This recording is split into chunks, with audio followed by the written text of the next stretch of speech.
And welcome guys to my channel tech beyond hype, मतलब tech easy है।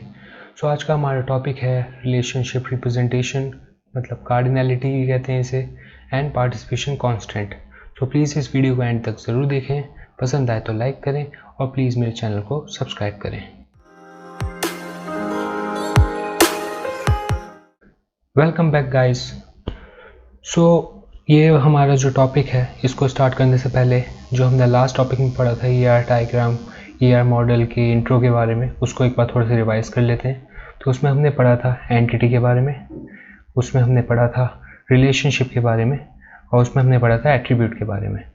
ठीक है, तो रिलेशनशिप, एंटिटी और एट्रीब्यूट एक बार हम पहले रिवाइज कर लेते हैं, देन हम कार्डिनलिटी और उसके आगे के टॉपिक्स पे डिस्कस करेंगे। तो रिलेशनशिप क्या है? रिलेशनशिप जैसे यहाँ पे लिखा हुआ is defined as an association among several entities. So अब क्वेश्चन आता है एंटिटी क्या है? तो एंटिटी का हमने पढ़ा था कि कोई भी ऑब्जेक्ट, उसको हम एंटिटी कहते हैं। जैसे कि स्टूडेंट है और कोर्स है, ये एक ऑब्जेक्ट है, ये डिफाइन कर रहे हैं एक ऑब्जेक्ट को एज, तो उसको हम एंटिटी कह सकते हैं। ठीक है, तो ये हो गया E1, ये हो गया E2। ये एंटिटी को मैं E1 E2 से रिप्रेजेंट कर रहा हूँ। अब दो एंटिटीज़ के बीच में जो रिलेशनशिप है, जो एसोसिएशन है, जो इन दोनों को एक दूसरे से एसोसिएट कर रहा है, ठीक है, उसको हम कहते हैं रिलेशनशिप। जैसे कि ये एनरोल्ड इन, ये एक रिलेशनशिप है, तो इसको मैं R से रिप्रेजेंट कर देता हूँ। और एट्रीब्यूट क्या था? एट्रीब्यूट वो था जो कि एंटिटी की प्रॉपर्टीज़ को डिफाइन करता है। यानी कि एक स्टूडेंट होगा तो उसकी एक ID भी होगी, ठीक है, उसका एक नेम भी होगा। तो ये सब क्या है? ये सब एट्रीब्यूट होता है। और इसमें जो इस एक एंटिटी को यूनिकली डिफाइन करता है, यूनिकली आइडेंटिफाई करने में हेल्प करता है, उसको हम की कहते थे। तो उसके नीचे जैसे हमने पढ़ा था कि नोटेशन में क्या करते हैं, अंडरलाइन देते हैं। ठीक है, तो उस एट्रीब्यूट को की कहते हैं। ओके, सो अब आता है एंटिटी सेट क्या होता है। जो सिमिलर टाइप की एंटिटीज़ होती हैं, उनको अगर एक के अंदर रखा जाए तो उसके क्या कहा जाता है? एंटिटी सेट कहते हैं। अब सेट क्या है ये तो आपको भी पता है। जैसे डेटा स्ट्रक्चर में लिस्ट होती है, एरे होता है, सेट होता है, तो वैसे एक सेट एक तरह से आप कह सकते हो डेटा स्ट्रक्चर है। ठीक है, तो इस तरह से आप समझिए तो आपको ईजी रहेगा और आपको याद करने में भी हेल्पफुल रहेगा। ठीक है, तो अब हम आते हैं नेक्स्ट टॉपिक पे, जो कि है relationship set.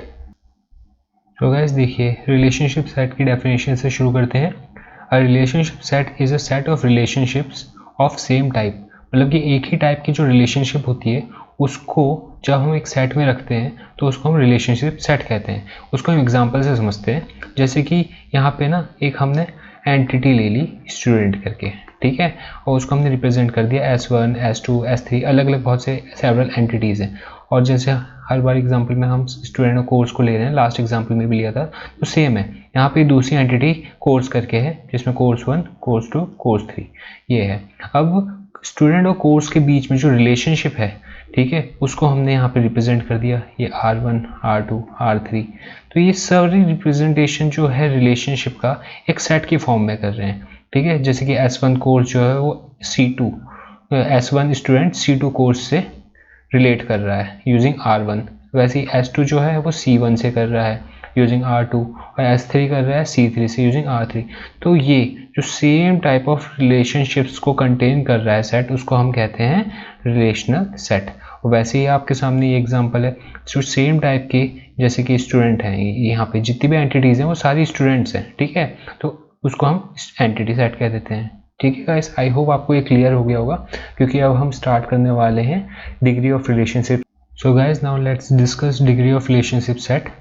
Degree of relationship set क्या होती है? वो ये होता है कि number of entity set that participates in the relationship set. जैसे कि हमने लास्ट एग्जांपल में देखा था, ये हमारे एक रिलेशनशिप, एक एंटिटी सेट है S1 S2 S3, ठीक है, और दूसरा एंटिटी सेट है कोर्स 1 कोर्स 2 कोर्स 3।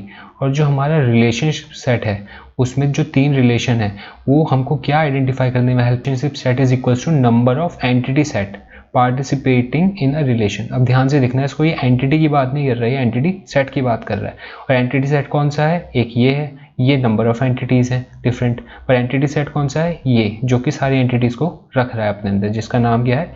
स्टूडेंट, है ना। और दूसरा एंटिटी सेट क्या है? ये है, जिसका नाम है हो गया कोर्स। तो दो एंटिटी सेट है, तो नंबर ऑफ डिग्री इस रिलेशनशिप में कितनी हुई? 2। ठीक है, आई होप आपको ये अच्छे से समझ आ गया होगा, क्योंकि अब जो हम टाइप्स ऑफ रिलेशनशिप सेट पर डिस्कस करेंगे वो यही है, वो इसी से बिलोंग करता है। ओके, सो गाइस देखिए, on the basis of degree of relationship set, relationship set can be classified into following types, और फॉलोइंग टाइप्स में 4 टाइप दिए हुए हैं यहाँ पे। पहला है unary, binary, ternary and nary. अब बताओ यूनरी क्या साउंड करता है? ये करता है 1। तो हम कह सकते हैं कि वो रिलेशनशिप जिसमें एक एंटिटी सेट है उसको हम यूनरी कहते हैं। ठीक है, आप वर्ड से ही मीनिंग डिराइव कर सकते हैं, तो आपको खुद ही समझ आ जाएगा कि वो कहना क्या चाह रहा है। बाइनरी, बाइनरी क्या होता है? जो कि 2 को डिफाइन करता है। ठीक है, जैसे कि डिजिटल उसमें पढ़ते हैं हम 0 और 1 बाइनरी नंबर सिस्टम है ना, तो वैसे ही तो जिस रिलेशनशिप सेट 2 एंटिटी सेट को रिलेट करने में कर रहा है, एसोसिएट कर रहा है, उसको कहेंगे बाइनरी रिलेशनशिप सेट। ठीक है, अब आते हैं टर्नरी में। टर्नरी मतलब क्या होता है? 3, इसमें 3 एंटिटी सेट हैं, और एनरी यानी कि n number of entity sets. ठीक है, तो ये हो गया types of relationship set. Okay, अब इन्हीं को हम एग्जांपल्स की हेल्प से समझते हैं। तो सबसे पहले कौन सा था? यूनरी रिलेशनशिप, जिसके अंदर मैंने बताया था कि एक एंटिटी होती है। तो यहाँ पे जैसे एक एग्जांपल है, इसमें हम देख सकते हैं कि only 1 person is married to only 1 another person. तो पर्सन जो एक एंटिटी सेट है, इसके अंदर मान लीजिए पर्सन 1 है, पर्सन 2 है, ऐसे ऐसे अलग अलग डिफरेंट पर्सन है। तो कह सकते हैं कि एक पर्सन दूसरे पर्सन से शादी करेगा, है ना। तो एक एंटिटी सेट के अंदर ही ये रिलेट कर रहा है। तो इसलिए जो रिलेशनशिप एक ही एंटिटी सेट को रिलेट करने में, एसोसिएट करने में करती है हेल्प, उसको हम कहते हैं यूनरी रिलेशनशिप सेट। ठीक है, now let's talk about binary relationship set with an example. So binary relationship set is a relation where 2 entities set participate in a relationship set. हमने पहले डिस्कस कर लिया है, जैसे कि यहाँ पे एक एंटिटी सेट क्या हो गया? स्टूडेंट। इसमें डिफरेंट स्टूडेंट्स हो सकते हैं, S1 S2 S3, ऐसे कितने भी स्टूडेंट्स हो सकते हैं, और वो सब किसी ना किसी कोर्स के साथ एनरोल्ड हैं। ठीक है, तो ये इसमें 2 एंटिटी सेट हो गया, एक एंटिटी सेट ना स्टूडेंट का हो गया, दूसरा एंटिटी सेट कोर्स का हो गया, और ये दोनों को रिलेट करने में जो हेल्प कर रही है वो रिलेशनशिप एनरोल्ड इन हो गई। तो इसको हम कहते हैं बाइनरी रिलेशनशिप सेट। अब आता है ternary relationship set. Ternary relationship set is a relationship set where 3 entity set participate in a relation. जैसे कि यहाँ पे एक एम्प्लॉय हो गया, ये एक एंटिटी सेट हो गया, दूसरा एंटिटी सेट डिपार्टमेंट हो गया, और तीसरा लोकेशन हो गया, और ये इनके बीच की रिलेशनशिप वर्क्स इन हो गई। ठीक है, तो ये हो गया ternary relationship set. And the last is n-ary relationship set. N-ary relationship set is a relational set that n entity set participate in a relationship set. मतलब कि जो entity sets है वो जैसे यहाँ पे 3 थी ternary के केस में, तो n-ary के केस में n number of entity sets हैं। ठीक है, अब वो n4 हो सकता है, 5 हो सकता है, कितना भी हो सकता है। ठीक है, तो जब n number of entity set represent कर रही है किसी रिलेशनशिप सेट में, तो उसको हम n-ary रिलेशनशिप सेट कहते हैं। अब गाइस प्लीज़ इस टॉपिक को आई होप आपने अच्छे से समझ लिया होगा। अगर कहीं किसी के इस पे कोई डाउट रहता है तो मैंने नीचे लिंक डिस्क्रिप्शन पे लिंक लिखा हुआ है, उस पर जाके आप इस टॉपिक को एक बार रीड कर लें, नहीं तो ये वीडियो को फिर से देख लें, जहाँ पे आपको डाउट है वहाँ से शुरू करके एक बार इसको वापस से अच्छे से समझ लें, क्योंकि नेक्स्ट टॉपिक जो है हमारा वो है कार्डिनैलिटी इन ईआर डायग्राम। और ये एक इम्पॉर्टेंट टॉपिक है, क्योंकि कार्डिनैलिटी और जो दूसरा टॉपिक जो कि है पार्टीशनिंग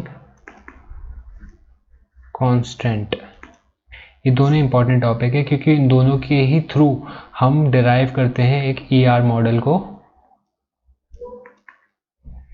टेबल में या फिर रिलेशनल मॉडल में। ठीक है, सो अब हमारा इंपॉर्टेंट टॉपिक जो था कार्डिनैलिटी वो स्टार्ट हो गया है।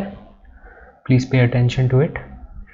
Cardinality constant defines the maximum number of relationship instance in which an entity can participate. मतलब सिंपल है, ये एक एंटिटी सेट है मान लो, जिसके अंदर एंटिटी है E1 E2 E3, और यहाँ पे हमारी रिलेशनशिप है R,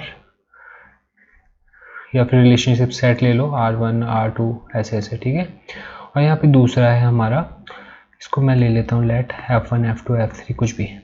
अब ये क्या है कि किसी एंटिटी सेट का जो एक एंटिटी हो गई, ये कितने बार पार्टिसिपेट कर रही है रिलेशनशिप में, और ऐसे ही हम एंटिटी सेट की और एंटिटीज़ को लेते हैं, ठीक है। तो वो डिफाइन करता है कार्डिनैलिटी को। फिर से आप डेफिनेशन पढ़िए। Cardinality constant define the maximum number of relationship instance in which an entity can participate. Maximum number of relationship instance. अब इंस्टेंस क्या होता है? इंस्टेंस वो होता है कि किसी एक पॉइंट पे हम उसका स्नैपशॉट ले रहे हैं, किसी एक पॉइंट पे हमने उसका डेटा लिया, किसी एक पॉइंट पे हमने उसकी रिलेशनशिप को इंक्वायर किया, ठीक है। तो वो इंस्टेंस होगा। किसी एक इंस्टेंट पे, इंस्टेंट ऑफ टाइम पे जो रिलेशनशिप है वो, उसका मैक्सिमम नंबर क्या है किसी एक एंटिटी का उसके साथ एसोसिएट होने का, ठीक है, वो है कार्डिनैलिटी। अब जब हम बात करते हैं टाइप्स ऑफ कार्डिनैलिटी रेशियोज की या फिर टाइप्स ऑफ कार्डिनैलिटी, तो ये 4 टाइप की होती है। एक होता है मैनी टू मैनी कार्डिनैलिटी, दूसरा होता है मैनी टू वन, फिर वन टू मैनी। ये दोनों लगभग सेम है, ठीक है, बस पोजीशन का डिफरेंस आ जाता है कि एक एंटिटी सेट यहाँ है, दूसरा एंटिटी सेट यहाँ है। उन दोनों को मतलब मैनी टू वन और वन टू मैनी में बस साइड्स चेंज हो जाती है, ठीक है। और ये है वन टू वन कार्डिनैलिटी, ठीक है।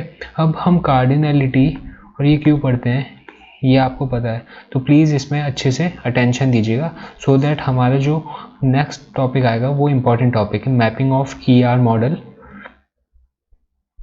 टू रिलेशनल मॉडल, ठीक है। तो ये समझने में आपको इजी रहेगा, वरना वापस से आपको ये वीडियो देख के रिवीजन करना होगा, ठीक है। So please pay attention to it, it's important. So सबसे पहले हम डिस्कस करते हैं मैनी टू मैनी कार्डिनैलिटी। इसकी डेफिनेशन से पढ़ें तो क्या लिखा है कि an entity set A can be associate with any number 0 or more of entity set B, and any entity in set B can be associated with any number of an entity set in A।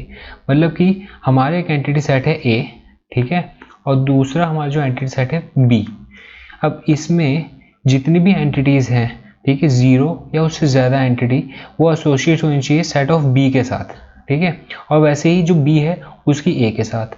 तो इसको हम कहते हैं many to many. Example पे बात करें तो student, ठीक है, अगर स्टूडेंट है और वो एनरोल्ड इन करके रिलेशनशिप के साथ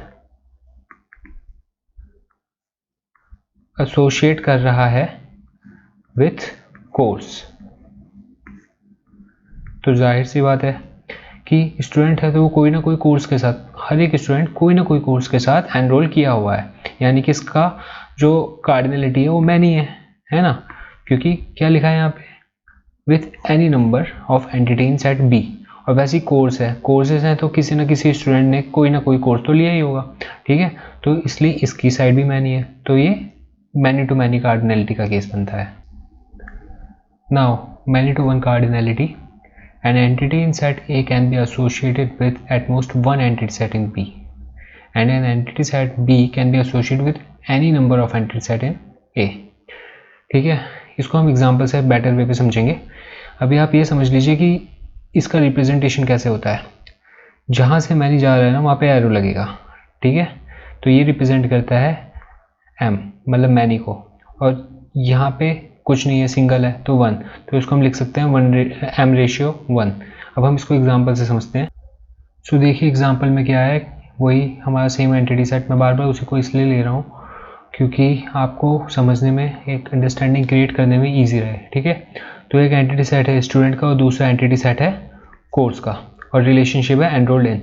तो मैनी टू वन यानी कि M रेशियो 1, इसके केस में क्या होगा कि one student can enroll in at most one course, यानी कि एक स्टूडेंट कम से कम एक कोर्स में एनरोल करेगा ही, ठीक है। और दूसरा क्या कह रहा है कि one course can B enrolled by any number of students, यानी कि हो सकता है कि इसमें C1, C2, C3 ऐसी बहुत सारे मल्टीपल कोर्सेज हैं। अब हर एक स्टूडेंट कोई ना कोई एक कोर्स को एनरोल कर रहा है, कह सकते हैं कि हो सकता है इसको C1 को ही, मतलब 50 स्टूडेंट्स हैं, ठीक है, तो 50 स्टूडेंट में से C1 को ही 20 स्टूडेंट्स ने एनरोल किया हुआ है, ऐसे C2 को कईयों ने एनरोल किया हुआ है, बस C3 को किसी ने भी एनरोल नहीं किया, ठीक है।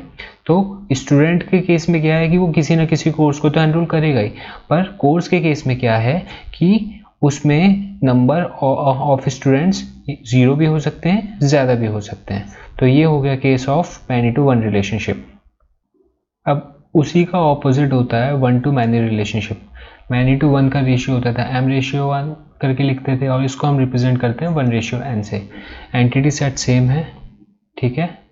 अब इसकी हम डेफिनेशन पढ़ें तो क्या लिखा हुआ है इसके डिस्क्रिप्शन में कि one student can enroll in any number of courses, यानी कि एक स्टूडेंट है वो हो सकता है कि किसी कोर्स में ले और हो सकता है वो किसी भी कोर्स में ना ले, ठीक है। तो इसकी साइड में क्या है 1, इसकी कार्डिनलिटी पे 1 है, ठीक है। इसकी रिलेशनशिप में जो पार्टिसिपेशन है वो उसको हमने 1 से रिप्रेजेंट किया है, क्योंकि वो क्या कह रहा है या तो हो भी सकता है और ना भी हो। पर कोर्स का क्या है कि कोर्स तभी होगा जब कोई ना कोई स्टूडेंट उसको एनरोल करके रखा होगा। तो इसकी कार्डिनलिटी किसकी है, मैनी की। तो ये केस हो गया मैन टू 1 का। आई होप आपको ये अच्छे से समझ आया होगा। तो अब हम नेक्स्ट पे चलते हैं, जो कि है 1-to-1 रिलेशनशिप। तो 1-to-1 रिलेशनशिप को 1/1 करके भी हम रिप्रेजेंट करते हैं। इसमें क्या होता है कि जो हमारा एंटिटी सेट है स्टूडेंट का और कोर्स का, इन दोनों की साइड में एरो लगता है, ठीक है। आगे हम डिस्क्रिप्शन में पढ़ते हैं कि इस एग्जाम्पल को कैसे डिस्क्राइब किया है। तो क्या लिखा है कि one student can enroll in at most 1 course, यानी कि एक स्टूडेंट कम से कम एक कोर्स में एनरोल होगा। और 1 course can be enroll by at most 1 student, यानी कि एक कोई भी कोर्स है वो किसी एक स्टूडेंट के साथ तो एनरोल होगा ही। तो ये जो होता है इसको हम 1-to-1 रिलेशनशिप कहते हैं, ठीक है। आई गेस अभी तक सब समझ आ गया है। तो अब हम नेक्स्ट टॉपिक पार्टिसिपेशन कांस्टेंट की तरफ चलते हैं। So now comes participation constant. Participation constant की डेफिनेशन से शुरू करते हैं। Participation constant define the least number of relationship instance in which an entity must compulsory participate. So participation का मतलब होता है मिनिमम कार्डिनैलिटी। मिनिमम कार्डिनैलिटी मतलब कि कम से कम कितने नंबर रिलेशनशिप जो है किसी भी एंटिटी का दूसरी एंटिटी के साथ में रिलेट कर रही है, एसोशिएट कर रही है। ये दो टाइप का होता है, एक होता है टोटल पार्टिसिपेशन और दूसरा होता है पार्शियल पार्टिसिपेशन, ठीक है। इसको हम अभी अलग से पढ़ेंगे और एग्जांपल देखेंगे तो आपको ये पूरी तरह से क्लियर हो जाएगा। तो पहले हम डिस्कस करते हैं व्हाट इज़ टोटल पार्टिसिपेशन। सो इसकी डेफिनेशन से शुरू करते हैं। It specifies that each entity in the entity set must compulsory participate in at least one relationship instance of that relationship set. मतलब कि एक मैंडेटरी पार्टिसिपेशन है। क्यों? क्योंकि ये कहती है कि हर एक एंटिटी सेट के अंदर जितनी भी एंटिटीज़ हैं वो सबको कंपल्सरीली पार्टिसिपेट करना पड़ेगा किसी ना किसी एक रिलेशनशिप सेट की रिलेशनशिप के साथ में, ठीक है। हो सकता है सब एक ही से करें और हो सकता है कि अलग अलग से करें, कैसे भी, पर किसी न किसी के साथ में इस एंटिटी सेट के अंदर जो एंटिटी है उनको रिलेशनशिप के साथ में रिलेट करना पड़ेगा, इसलिए इसको हम मैंडेटरी पार्टिसिपेशन भी कहते हैं। तो total participation is represented by a double line between the entity set and the representation, ठीक है। तो होता क्या है, जो रिलेशनशिप है और जो एंटिटी है उनके बीच में डबल लाइन से हम इसको रिप्रेजेंट करते हैं। अब इसको हम एग्जांपल से समझ लेते हैं एक बार। तो जैसे यहाँ पे स्टूडेंट एंटिटी सेट है और कोर्स हमारा दूसरा एंटिटी सेट है, तो मैं लिख लेता हूँ एंटिटी सेट 1, एंटिटी सेट 2। अब इसके अंदर स्टूडेंट्स डिफरेंट स्टूडेंट्स हैं, ठीक है, और यहाँ पे मल्टीपल कोर्सेज हैं और उनको हम रिलेट कर रहे हैं एनरोल्ड इन के साथ। ये हमारी रिलेशनशिप है। तो देखो क्या लिखा है, double line between the entity set student and relationship enrolled in signifies total participation. ये जो डबल लाइन है ये बता रही है कि हमारे स्टूडेंट और जो रिलेशनशिप सेट है एनरोल्ड इन, इनके बीच में टोटल पार्टिसिपेशन है। It specifies that each student must be enrolled in at least 1 course. इसका मतलब क्या है कि हर एक स्टूडेंट को कम से कम एक कोर्स में अप्लाई करना ही होगा, उसके साथ वो एनरोल होगा ही होगा। कोर्सेज हो सकते हैं कि 1 हो या फिर मैनी हो या फिर 0 भी हो, जो कि एनरोल इनके साथ पार्टिसिपेट कर रहे हैं। पर स्टूडेंट वो सारे ही, ये मैंडेटरी है that all student should participate with the relation enrolled in, इसलिए इसको हम कहते हैं टोटल पार्टिसिपेशन, ठीक है। Now comes partial participation. तो इसकी डेफिनेशन देखते हैं। It specifies that each entity in the entity set may or may not participate in the relationship instance in that relationship set। मतलब कि जितनी भी एंटिटीज़ हैं एंटिटी सेट के अंदर, हो सकता है कि वो पार्टिसिपेट कर रही हो सकता है ना कर रही हो। किसके साथ? रिलेशनशिप इंस्टेंस के साथ। रिलेशनशिप इंस्टेंस क्या है कि उस पॉइंट पे रिलेशनशिप सेट का जो हमको गेट हो रहा है रिलेशन एंटिटी सेट के साथ, उसको हम कहते हैं इंस्टेंस ऑफ रिलेशनशिप सेट। ठीक है, तो इसको हम ऑप्शनल पार्टिसिपेशन भी कहते हैं। टोटल पार्टिसिपेशन को हम क्या कहते हैं? मैंडेटरीली। तो पार्शियल को हम ऑप्शनल भी कहते हैं। पार्शियल पार्टिसिपेशन को हम रिप्रेजेंट कैसे करते हैं? सिंगल लाइन से ही इसको हम रिप्रेजेंट करते हैं। अब हम एग्जांपल से इसको सो ये देखिए एग्जांपल, ये रिलेशन है, ये एंटिटी है, इनके बीच में सिंगल लाइन है, ये पार्शियल पार्टिसिपेशन को रिप्रेजेंट कर रहा है। एग्जांपल में ये एंटिटी सेट 1 है जो कि स्टूडेंट है, और ये एंटिटी सेट 2 है जो कि कोर्स है। ठीक है, तो यहाँ पे क्या लिखा है कि single line between the entity set course and the relationship set enrolled in signifies partial participation. वो दिख रहा है आपको कि इनके बीच में पार्शियल पार्टिसिपेशन है, सिंगल लाइन है, इसके बीच में डबल लाइन है जो कि टोटल पार्टिसिपेशन को सिग्निफाइज कर रही है। ये पार्शियल पार्टिसिपेशन को सिग्निफाइज कर रहा है। अब उसका मतलब क्या है कि it specifies that there might exist some courses for which no enrollments are made। मतलब कि ऐसे कुछ कोर्सेज भी हो सकते हैं जिनके लिए कोई भी एनरोलमेंट नहीं हुआ है, जिनके लिए कोई भी स्टूडेंट ऐसा नहीं है जिसने उन कोर्स को एनरोल किया हो, यानी कि जिनके अंदर स्टूडेंट की वैल्यू 0 है। ठीक है, सो गाइज इन शॉर्ट अगर हम कंक्लूड करें हमारे आज के लेक्चर को, आज के टॉपिक को, तो हम कह सकते हैं कि minimum cardinality tells the participation is partial और टोटल। मिनिमम कार्डिनलिटी कांस्टेंट को ही हम पार्टिसिपेशन कांस्टेंट कहते हैं, जो कि हमें बताता है कि हमारा एंटिटी सेट का और रिलेशन सेट का इनके बीच में कितनी रिलेशनशिप है, वो पार्शियल है या टोटल है। पार्शियल उसको हम 1 लाइन से रिप्रेजेंट करते हैं, टोटल को हम 2 लाइनों से रिप्रेजेंट करते हैं। ठीक है, और मिनिमम कार्डिनलिटी तो 0 है, वो सिग्निफाइज कर रही है पार्शियल पार्टिसिपेशन को। अगर मिनिमम कार्डिनलिटी 1 है तो वो सिग्निफाइज कर रही है टोटल पार्टिसिपेशन को।